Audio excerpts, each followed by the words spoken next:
Now, in my last video, I showed you my cracked ND filter, and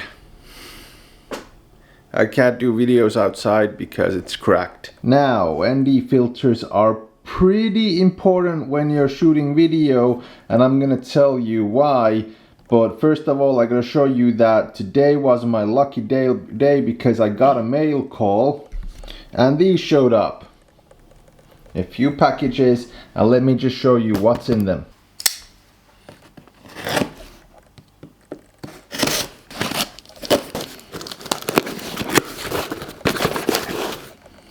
ND filters for the DJI Mavic SE. That's the first package, and then the second package. There you have it, the new ND filter for the lens. Now, why are ND filters important when you're making videos? Let me just tell you.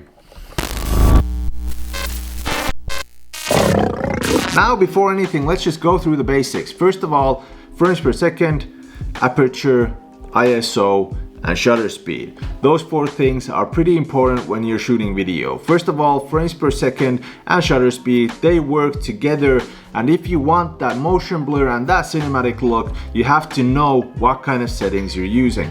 First of all, 23.976 FPS rounded up to 24 FPS is that basic motion blurry cinematic FPS frames per second that people use. You can round it up to 25 if your camera doesn't have 24 or 23.976 FPS.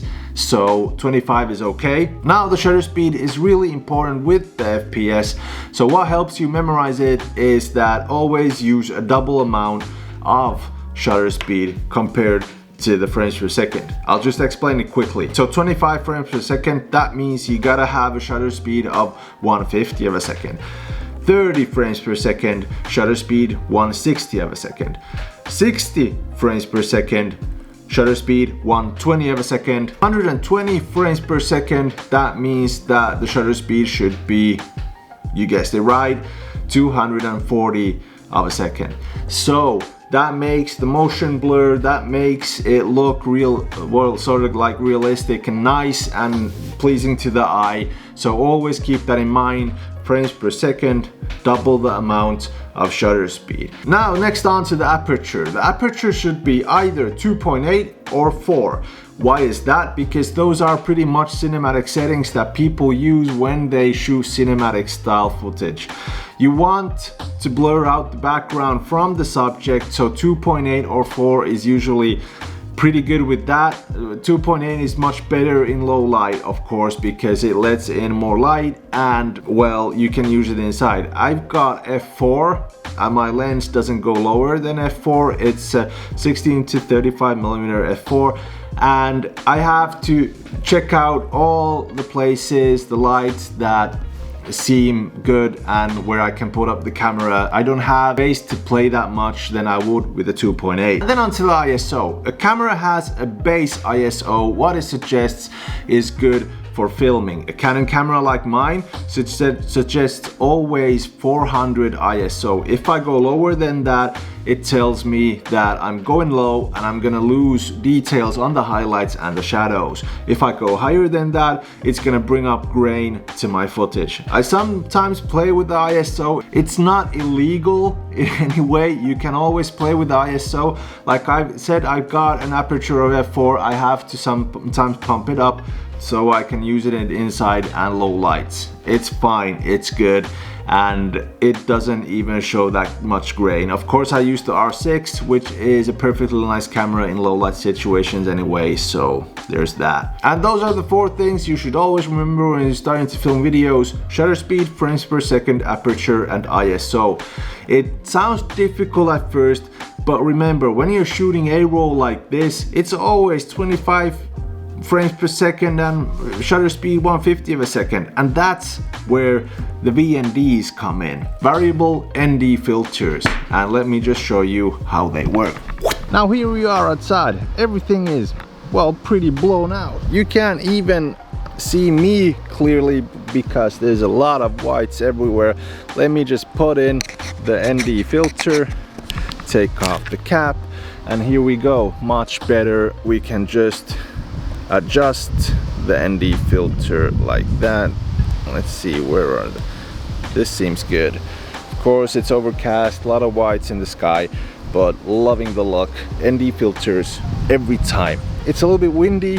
I'm still gonna try and fly the freaking drone. I gotta show you how the ND filters work on that too. They're not variable. You have to know what kind of ND filter you're gonna use. Now when I'm putting in the ND filters, there's only one option that I want to change, and that's ISO. I don't want to change the shutter speed. I don't want to change the aperture. Actually, you can't even change the aperture in this drone. It's always 2.8.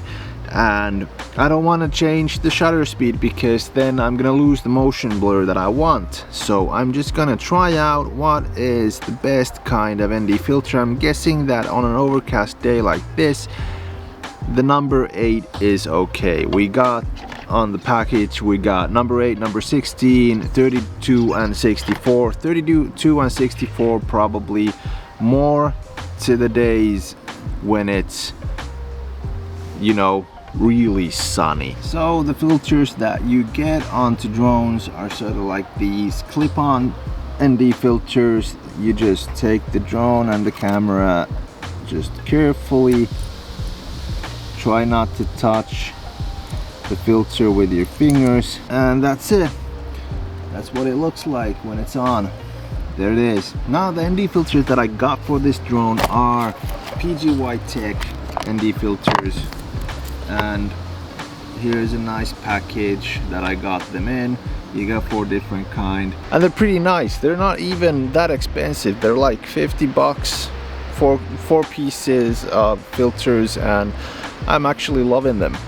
First try here, but I'm loving them right straight away. Easy to use, easy to clip on, footage looks great, and just happy to get them and excited and eager to use them more. But goddamn you, weather!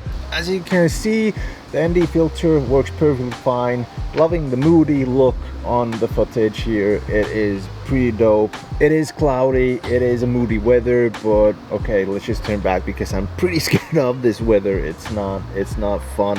So look at this weather. I'm pretty scared for my drone.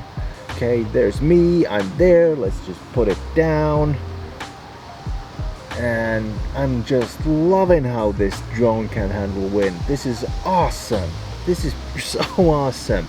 And down, and yeah, that's good. Woo! The wind is getting really bad out there, and as you can see, we're losing light fast. So like I said, I'm just gonna pump up the ISO that you guys can see me much more better.